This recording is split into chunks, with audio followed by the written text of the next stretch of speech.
Willie Stargell deserved the most valuable player for the '79 series. Are you kidding? Yeah, but he only got... Hey, Mark, excuse me. Have you seen your brother? Which one? The brain. Gregory? Nah, not since this morning. Oh. Hey, what's that? Oh, a tuning fork. I can hardly hear anything. I know, but watch what happens when you put it against something hollow. This is a tuning fork. With it, you can eat tuning spaghetti.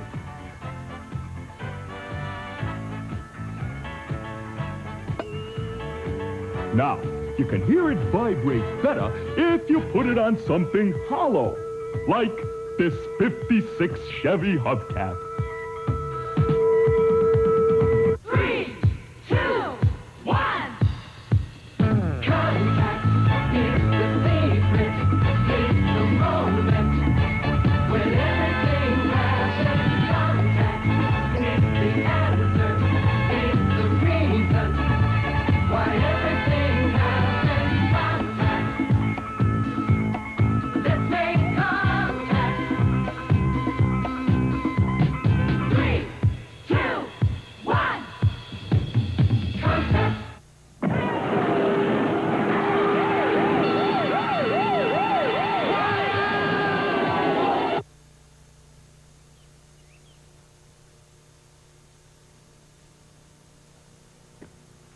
What is all this stuff? I don't have any idea. Well, how'd you get it here? Well, Armando was driving by anyway, so I had him... Armando, huh? Uh-huh.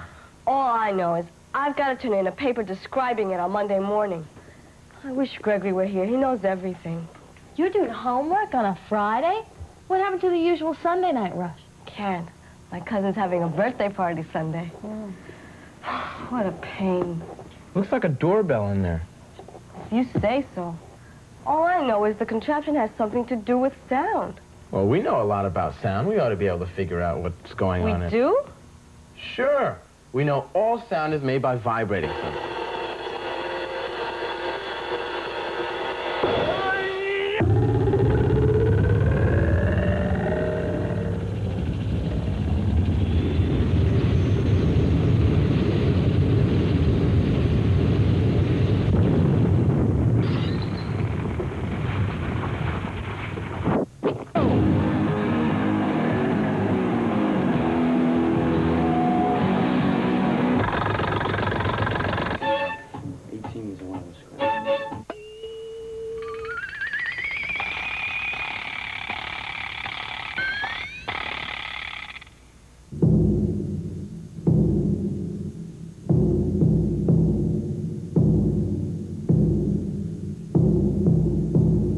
It's easy to see how the drum vibrates, but where does the sound come from in the cello?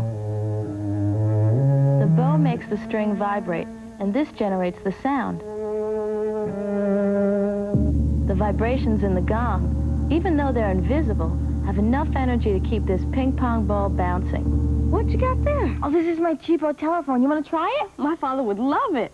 Yeah, right. No phone bill. Yeah. Look, now just keep the fishing line tight so the vibrations can travel along it.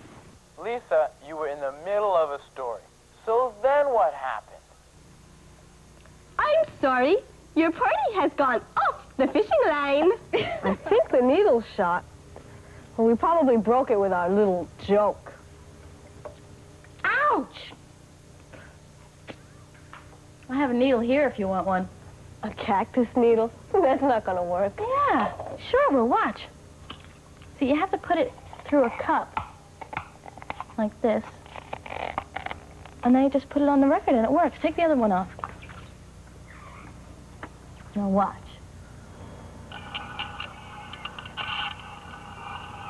Hear it? It works. That's incredible. It's just like the Flintstones phonograph. You're right, very lo-fi. Yeah, well, I think you better take it off. I don't think you should play Beethoven with a cactus needle. It just doesn't seem right. Yeah, right. I know that one. Play it again. If I could talk to the animals. Right? You can see vibrations and feel vibrations. But how do they get to our ears as sound?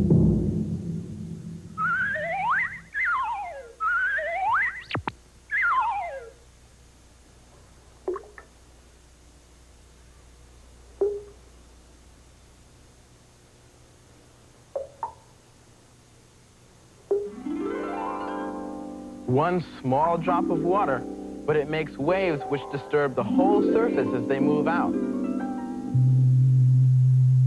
Energy from a vibrating object moves through the air in waves. When these waves reach our ears, we interpret them as sound. Okay, so we know sound is vibration, and it gets to our ears by waves. Now that ought to help us figure this thing out. Only Gregory can help us. Hey, what's it like living with a genius? Tricky. All right, let's hook up the battery and see what happens. Okay. Uh-huh, the doorbell rings in there. Write that down. Well, so what? I mean, it still doesn't tell us what this is. Yeah, I see your point. Well, what else do we know about sound? Animals use sound. You mean you think this is a cage for a little teeny animal? Right. An animal that gets a lot of company and needs a doorbell. Look, this isn't funny, you guys. Okay. Lisa, you're right. Animals do use sound. As a matter of fact, bats use sound to see their way in the dark, except with their ears. Right, sonar. Dolphins use it too. For over 10 years, researchers have been studying dolphins in captivity. They learned that even blindfolded, a dolphin can find its way around by making clicking sounds and listening for the echo as it bounces off objects. This is called sonar. In the dolphin's brain, the echoes become pictures. In a way, the dolphin sees with its ears. And they do this so well that, still blindfolded, they can find a tiny pellet on the bottom of the tank. Today I'm going to be here at Washington University in St. Louis to find out how bats see with their ears. This is a big brown bat, common all over the United States. This one comes from here in Missouri. This bat finds its way around in the dark using sounds rather than using its eyes. The bat can fly 20 or 30 miles an hour through a forest, chasing insects to feed on. The bat makes sounds that travel out from the mouth, bounce off objects, trees or insects, and come back to the bat's ears. And the bat hears the echo of the sound, Right. and can tell all it needs to know about the object. It can easily tell a tree branch from a moth, probably one kind of moth from another. It can tell which way the moth is going so that it knows which way to go to catch the moth, all these things. All this happens very quickly. When a bat is chasing an insect, from the time it detects the insect in front of it to the time it closes in and catches the insect is less than a second. When you see a bat flittering around in the sky, changing direction and jerking around, each time they turn sharply, they've caught an insect and they're moving on to chase another. Really? All night long. It's amazing. If I were out in the woods and there was a bat around, what would the sound like that they make? The sounds that the bat makes, you can't hear. They're inaudible to us. The sounds are too high in pitch.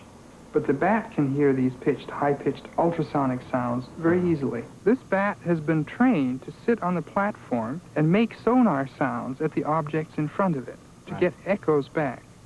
The bat will tell the difference between the larger object and the smaller one from the sounds. So it sits up there, sends out the ultrasonic sounds, which will bounce off of these objects. It'll go back to the bat, and he'll be able to tell which one is the large one. That's right. The sounds bounce off the object, and the larger object produces a louder echo. Then what will it do? Then it will move forward in the direction of the object that's larger, in this case from here to here. Oh, I get it. I think this bat is about ready for the experiment now. Mark, why don't you come around here and get a bat's eye view? Okay. I'll switch out the light. Jim, I can't see a thing. Well, that would be no problem for the bat. I'll put on a little light so that you can see. Why is he moving his head back and forth like that? Well, the bat is looking around with its sounds. It's scanning the objects on the left and on the right. He's kind of checking things out with sound. That's right. I guess this bat is ready to do the experiment. He did it. Yes, he did. But how do you know he just doesn't go over to that side? Well, let's reverse the balls and see what happens.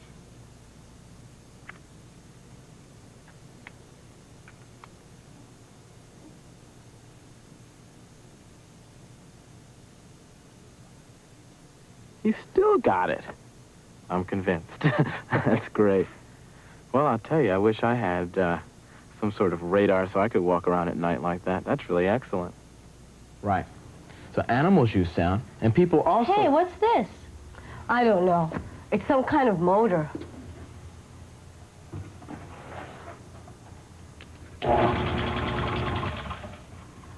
Anyway, people can also use sonar with the help of machines. Hey, remember those sonic guide glasses? Oh, are you sure you've got your eyes closed? Have I lied to you yet? I don't know. You might just be a great liar. Be quiet. I don't want to hear your voice.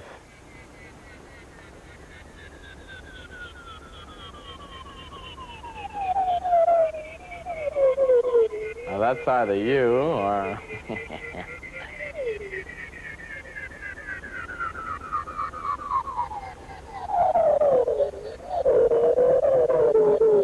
Gotcha! That's fantastic. How does it work? Well, the sound comes out here, bounces off of things, and comes back in here. And it plays into my ears so I can hear where things are, even if I can't see at all. Even if you're blind? That's right. Fantastic. It works with sonar, you know, just like bats or dolphins. Yeah, I remember that. But I don't think this has anything to do with sonar. I don't know what it does. Well, don't give up, Trini. You'll figure it out. Take a guess. Okay. You stand in front of it, and it tells you how many babies you're going to have. What? Well, like the ultrasound machine. You know, the one my friend used when she wanted to see if she was going to have twins? What are you coming to the hospital to see? Well, I'm coming actually to find out exactly how old the baby is when I will be delivering. And I guess every mother, it crosses her mind when you start to stretch and get really big, you wonder if there's maybe more than one in there. So just to make sure that well, anyway, to know whether or not I'm going to have twins or just one baby. Do you think you're going to have twins? Sometimes when I get kicked out from both sides at once, then I think I am. Hi, how are you? My name is Dr. Weissman. Hi, I'm Linda. Right. Okay. My name is Trini. How do you do? Lynn, why don't you come right around here and just step right up on there and sit down on this stretcher. Have you ever had an ultrasound study before? No, I've never had anything like this. Well, it's a very simple test, and I'll explain it to you as we go along. Okay. Okay?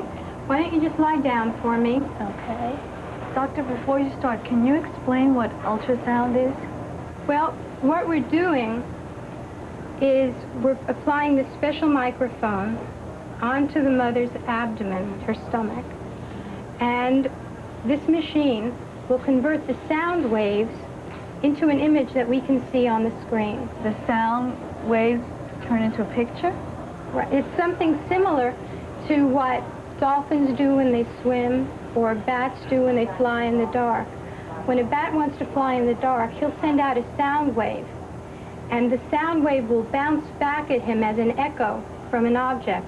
And by analyzing the echo that comes back at him, he can see where the object is and how far away it is so that he won't bump into it when he gets near it. Can the baby hear the sound when you put it up against her stomach?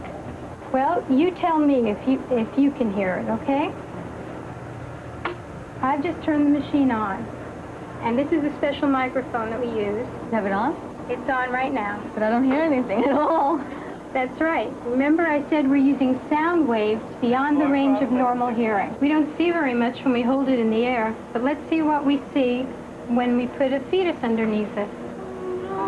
Ah, what's that? Oh, I can see that? Oh, yeah, moving around. The head will be here, which we're not seeing, and the feet on this end. Here we have chest. From here to here. These lines are the ribs. And there's the spine. Uh-huh. Right here. And is the heart there? There. Oh, I can see it. See? Yeah. There's the It fetus's looks like heart it's going beating. so fast. Oh, he moves. He's moving. Right. Oops. Is that a baby? Yeah. Oh, I saw it on there. It kicked. Oh, that was a strong one. It sure was. See? Head is 88 millimeters. And how do you determine the baby's age by that? And I can look up and see that 88 millimeters is actually 38 weeks. So that means I only have 2 weeks left? Yeah, that's right. That's why your obstetrician sent you in thinking you may have twins, because you're bigger than he expected for your dates. You're actually 2 weeks before delivery. Oh, my goodness. Better go home and pack your I bag. know, I didn't even get it ready yet. I don't know. The fact that the bell is under glass, maybe it all has something to do with the way we hear. I mean, the glass does make it harder for us to hear it, right? Well, one of the other things we know about sound is when you can't hear, it makes a lot of things we take for granted very hard, like learning to speak. We have a new girl with us today. And there she is, right? And her name is Lisa. Good morning, Lisa. Can you say that? Let me hear you. Good morning, Lisa. Okay. Jan, can you say Lisa? I want to hear you. Lisa.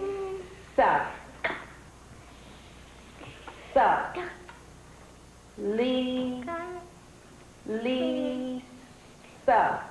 I noticed that you use your hands a lot. You took the kids' hands and put them on your neck and on your nose. Why is that? So they can feel the vibrations of the different sounds, because the different sounds are felt in different parts of the face. Nice. The M and the N can be felt in the nose area, and the silent consonants, you can feel the air come out. Okay. Try this sound. For this 5-year-old boy, just making a simple sound correctly is another step forward. Okay. Can you help your brother?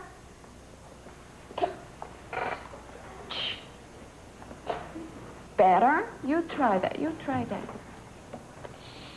Good, you made that. Oh, you make me very proud of you. What's that motor doing? I don't know. I don't see anything happening. Gregory would know. Maybe this whole contraption is a musical instrument. You're kidding. Sure. For playing songs with one note. Oh, great. Now the doorbell's broken. Well, there are machines that can make music. Well, this doesn't look much like a synthesizer to me. Maybe it's a machine to record sounds. I mean, before I broke it. A microphone? Well, there's all different kinds. And what about that parabolic microphone we had? The kind they use at football games to hear the quarterback signals? Now, they aim it at the quarterback, and it zeroes in on him so they can hear his signals all the way from the sidelines. 254, 328, 328. Ready, set, hut, hut, hut.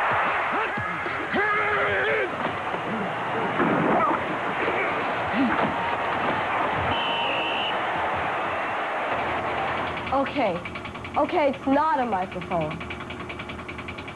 Maybe it's a paperweight. A big broken paperweight. I just don't understand. We heard the bell before, and then we turned on this motor. Well, maybe the motor does something so we can't hear the bell. Yeah, but I can see the little gizmo moving in there. Well, should I write that down? The little gizmo was moving in there? We just can't hear it. Maybe it's making sounds that humans can't hear. Like my dog whistle. Okay, you guys, I bet I can get Pogo to come to me without using English. Or Spanish. Or hand signals. Mm-mm. What, do you got a hamburger in your pocket? Okay, you guys ready for this? Bet she's got a string around his neck. Are you guys interested in this experiment or not? Okay, hit it. Go ahead. All right. All right. Thank you for coming, Pogo. I don't believe it. What is this? I mean, I didn't hear anything. It's a special dog whistle. Humans can't hear it. You think Pogo's hearing a lot of other sounds that we can't hear? Probably. Oh, I hope it's not too noisy in here for you, Pogo. I give up. I don't know what this machine is about. I'm just going to turn it off and hope that Gregory shows up. I can't understand why we don't hear it. I mean, I can see the bell vibrating. Hey, what's this? I don't know. What's that air sound? Hold it. I think I hear the bell now. Yeah, it got louder. Yeah. Why? What's different now? Well, the only thing in there is air. Maybe air. Wait a minute. Turn the lever back to where it was before. Turn the pump back on. Huh? Okay, now turn the lever back around to where you put it before.